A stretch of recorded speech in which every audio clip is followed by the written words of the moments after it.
Hey everybody, welcome to Dad, Daughters, and Drinks, where you'll always get at least two of those three. Today we are reacting to Ren Chapter 4. This will put us halfway through all of the chapters, I think. I'm pretty sure there's 8. So far the first 3 have been very informative, very moving, and we'll see where he moves to from here. Let's get started. Cool.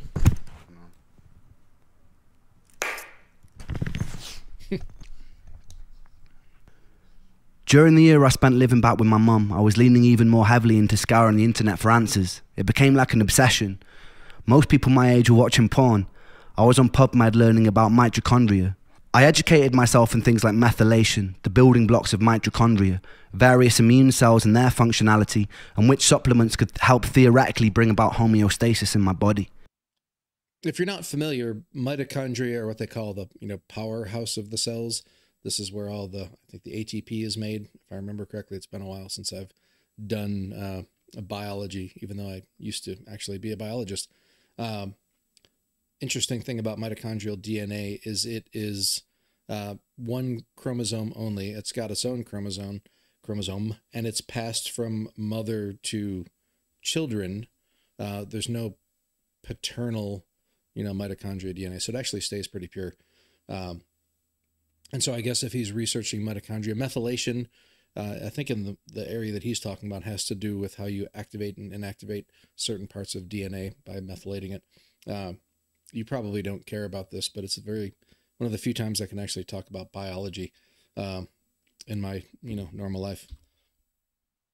Functionality and which supplements could help theoretically bring about homeostasis in my body. I taught myself of the various pathogens that could lead to the symptoms I was experiencing. Around this time, I started ordering medical test kits from private medical facilities.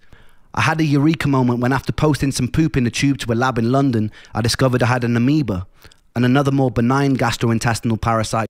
Okay, this is a brilliant use of the dune worms. It does make me wonder when he talks about, and maybe he'll get to this, but when he talks about studying all the parasites that could cause his symptoms, if Lyme disease actually came up in his list of, kind of pathogens that could be the cause. Called blastohominis. Both could plausibly lead to systemic pain and fatigue. Upon researching the best course of action, I found this doctor in New York who was a world-renowned specialist in treating parasites. Return flights to New York, booked far enough in advance, were a couple of £100 back then. The treatment itself was pretty cheap. I was in no way in a strong financial position, and neither was my family, so I did what I always do when I needed to get money. I wrote and recorded some songs from my laptop from bed. One about getting to New York to find a cure. I sold a modest amount of digital copies to my Facebook friends and my friends and family, just enough to afford a trip. During this time, my symptoms... I wonder what song that was. Wrote a song, laptop up from bed. One about getting New York to find a cure. It's not sounding familiar to me. New York to find a cure. I sold a modest amount of digital copies to my Facebook friends and my friends and family, just enough to afford a trip. During this time, my symptoms had gotten a lot worse, so the entire visit was a bit of a blur. I remember sitting in a waiting room and struggling to find an inch of wall space that wasn't taken up by the countless medical qualifications and the diplomas attached to it. I half expected the walls to start bragging about their Ivy League connections and debating the latest medical research while those mere mortals waited to be called in. When I was finally on the doctor's table, I was told to take off my clothes and put on a blue disposable paper robe. An old man in his 80s hobbled in, pulled on a medical glove, and proceeded to cover his finger in Vaseline. My heart sunk. I was pretty sure I knew what was coming next. I suddenly wished I'd experimented more with my ex-girlfriend. I didn't want to lose my backdoor virginity like this. Okay, I think that's how he actually ended the last video as a teaser, was saying he was going to describe how he lost his anal virginity to an 80-year-old man, and I completely forgot that he said that, so this took me a little bit by surprise. Experimented more with my ex-girlfriend. I didn't want to lose my backdoor virginity like this. He could have at least done me the courtesy of putting on some Marvin Gaye and lighting some candles, but instead I lay in uncomfortable silence on a brightly exposed operating table, while a firm-handed, overqualified old man inserted his index finger forcefully into my anus. He never wrote to me afterwards. I felt used. Nonetheless, I mean, he didn't have to go into this level of detail, but I think knowing the general, kind of depressing content of the story, I appreciate that he decided to take the plunge at his own expense and actually, throw a little levity in there. And if you feel like I feel, baby. Nonetheless, I was officially diagnosed with the parasitic amoeba and given a course of heavy-duty antibiotics to take. I believe it was paramomycin and secnidazole. After the course was finished, I pooped into a tube again, and they confirmed I got rid of the parasites. The constant internal techno raves and gurgling which usually plagued my stomach ceased, but I felt just as crap. And on top of all of that, I started becoming allergic to everything. And I mean fucking everything. The antibiotics had triggered some sort of massive food intolerance reaction. Whenever I'd eat certain foods, I'd get hit with a sudden hangover-like feeling, and my face would swell up. I'd later learned this was something called MCAS, and it was triggered by the antibiotics. This was the first time I felt the crushing defeat of pinning a lot of money, hopes, and time into a treatment only for it to make me worse. I'd felt it to a small degree with every failed herbal protocol, every antidepressant that gave me side effects, but this was on a much larger scale. I almost felt guilty and full of shame for not getting better. I told my friends and family that this was going to be the thing that cured me. Not only did it fail, but I was now unable to tolerate basic carbohydrates, fruits, sugar, high histamine food, dairy, grains, without feeling terrible. I felt pretty crushed about that. Despite this, some tenacious part of me had a perseverance that didn't want to stop looking for answers. I was obsessed with trawling the internet. I strongly believe if I didn't have that tenacity to keep looking after every defeat, I'd probably be dead today. After about a year of living with my mum in North Wales, I got the itch, and I decided that I'd make a bold move to Brighton. Most days I didn't really have the energy to do much other than short walks, but I had a friend over there who lived with ME for years. It felt like a safe space, a place of understanding. Being a 23-year-old living with his mother didn't feel very cool either. He had a free room going, and he was a legend. I desperately craved my own independence. After going through the heartbreak of losing love and losing the exciting career opportunity, I needed to feel like I wasn't just sitting in the tomb in Wales waiting for death, even if it was a struggle.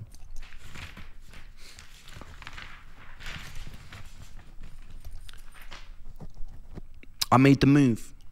It was a really nurturing space, and it was full of the lunatics of Brighton who would come and go.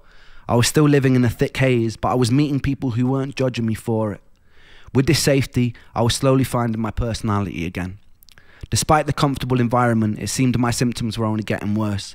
I started having pretty constant panic attacks. The first one felt like a heart attack. I'd never experienced a panic attack before, so I wasn't familiar with the symptoms. My whole face went numb, and my heart felt like it was about to beat out of my ribcage. I panicked and I phoned an ambulance. They put me in the back, they took all my vitals, and they told me I wasn't dying. I felt disappointed. These attacks would happen pretty habitually every week or so. My symptoms of derealization seemed ever increasing. Derealization is hard to describe to someone who's never experienced it. The closest thing I can come to is feeling like you're on bad drugs. You feel disconnected from yourself. What's this, Mr. Robot? That's the name of the show? That last one, the DiCaprio one, I think that might have been Catch Me If You Can, but I'm not sure about that one as much. Like your soul is vacuumed out of your body, and nothing around you quite feels real. Everything has an unusual undertone, and nothing feels safe. I remember one night in the first year that I lived with Ben, there was this lightning storm of torrential rain. I went outside and I stood in a t-shirt hoping I'd be hit by a bolt of lightning and it would somehow shock me out of it. Unfortunately, I wasn't on Zeus's hit list that day. This urge to be shocked back into reality didn't really leave me. I remember one day I was walking back from the shops. Problem is, everybody knows the god of lightning is actually Thor. Forget all those, Greek guys. It's all about the Norse ones. Found an old analog television. I remember one day I was walking back from the shops. I found an old analog television in an alleyway that was being thrown out. I can't quite remember the thought process that led me there. I just remember feeling angry, and I decided to smash the fucking pieces out of the TV in the alley. I picked it above my head and I hurled it towards the ground. The screen cracked, but it didn't shatter like I hoped it would. I did it again and again and again until there were large shards of glass lining the street. I saw one about the size of a kitchen knife and I picked it up. It's hard to rationally explain self-harm that's not a cry for help, because this wasn't a cry for help. I'd cried for help multiple times and no one listened. The pain I felt inside my body could never be done justice with words. There's a certain horror, a certain frustration of living in a body that would never give me a moment of peace. I felt constantly alienated. I had no doctors to tell me what was going on. They made me feel like a hypochondriac. There are no combination of words in the English language that can express that pain, that can express that frustration. I don't know if this counts as irony of what he's saying right now, is that it seems he's actually done probably the best job of describing these things, lyrically, as far as I can tell from, watching reactions and things, than most other people have been able to. And if he's saying he can't figure out the string of words to describe it, then I don't think anybody can. Combination of words in the English language that can express that pain, that can express that frustration. There's no song I could write that would make you understand. In that moment, the closest and truest way I had of communicating my pain was driving a shard of glass into my chest and dragging it across until the blood was dripping down my body. It didn't hurt very much. I think he mentioned this in Troubles. Talks about putting a hole in his chest. I didn't go into specifics, though. Dragging it across until the blood was dripping down my body.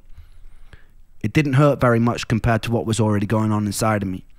And it didn't really help me feel better either. But it was truth. And there was beauty in that. Adrenaline gives you a brief moment of respite.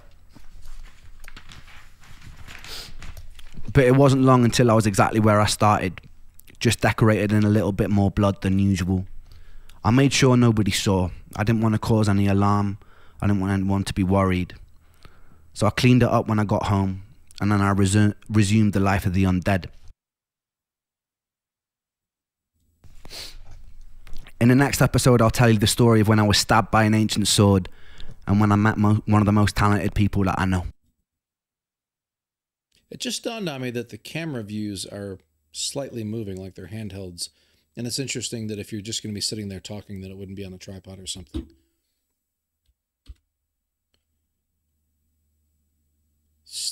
When I was stabbed by an ancient sword. That sounds interesting. And when I met one of the most talented people that I know. This is one of my all-time favorite Ren songs. Forgive me if I end up mouthing the words or anything.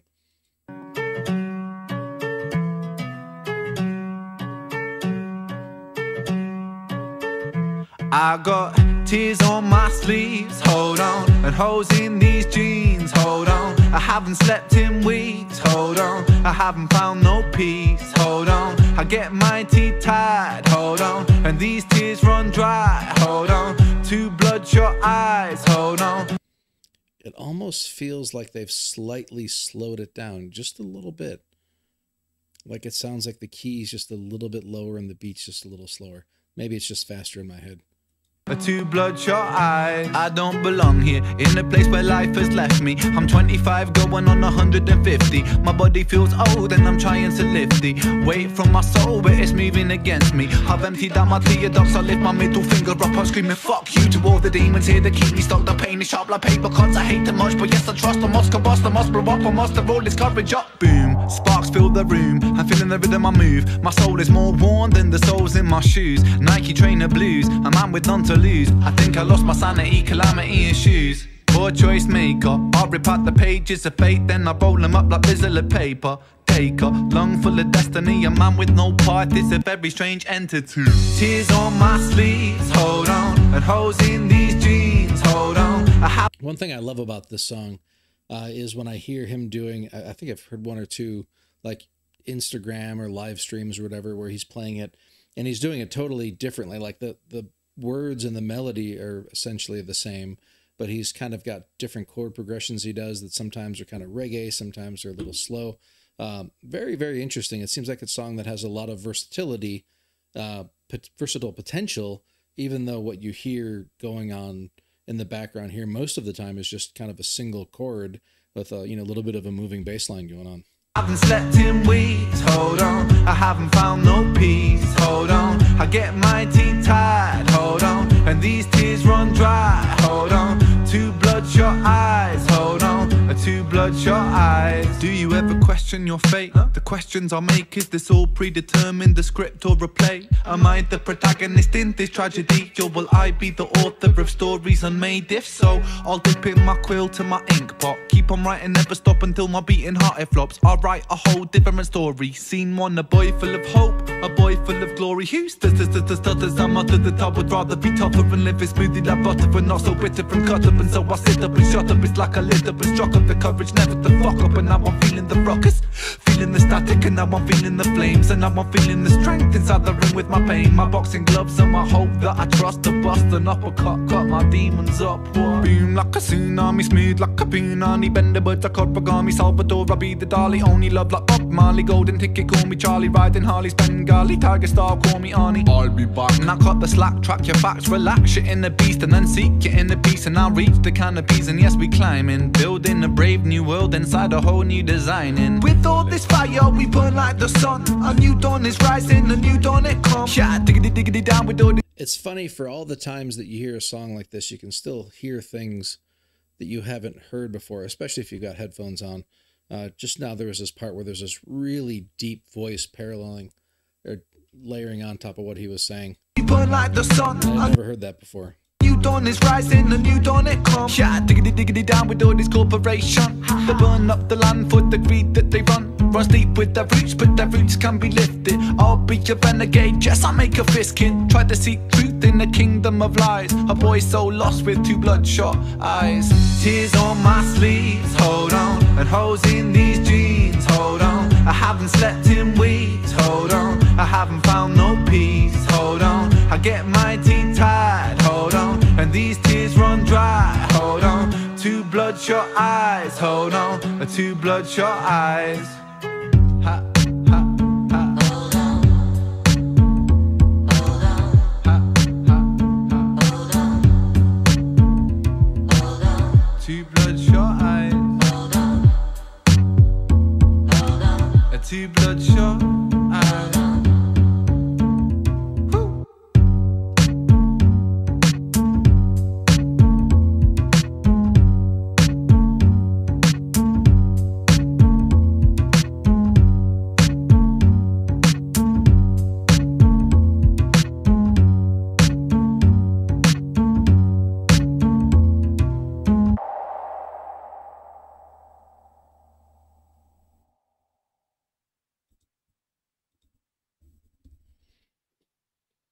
Well,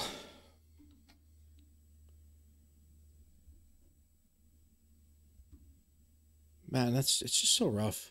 You know, I don't even know necessarily what to say at the end of these, because it's most of the time things that I've heard him say, just not in such a linear, cohesive fashion. Usually it's, you know, snippets from interviews or whatever. I don't think this was the song that he sang about going to New York and getting cured. And it didn't sound like that was the content of the song at all. I mean, I can't stress enough how much I love that song.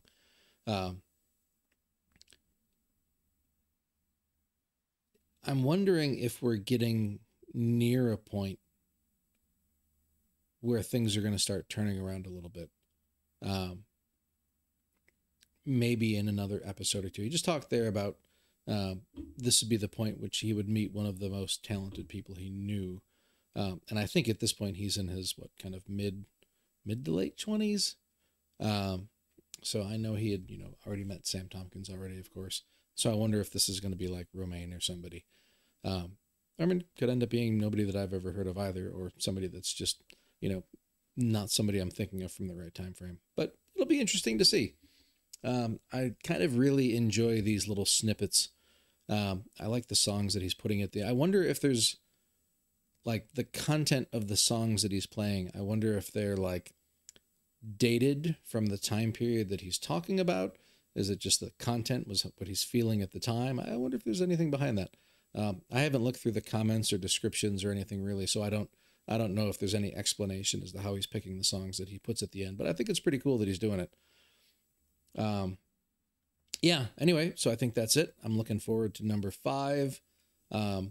And you know, I don't know when I'm going to get to that because I'm traveling again starting tomorrow for a few days, so it might not be till next week. If I get a chance while I'm gone, maybe I'll do like a little, you know, phone version I've never actually tried doing that yet, but there's a first for everything. So in any case, I hope everybody's doing well. I hope you are all taking care of yourselves, and I look forward to seeing y'all for Chapter 5 or whatever may come. Thanks a lot. Take care.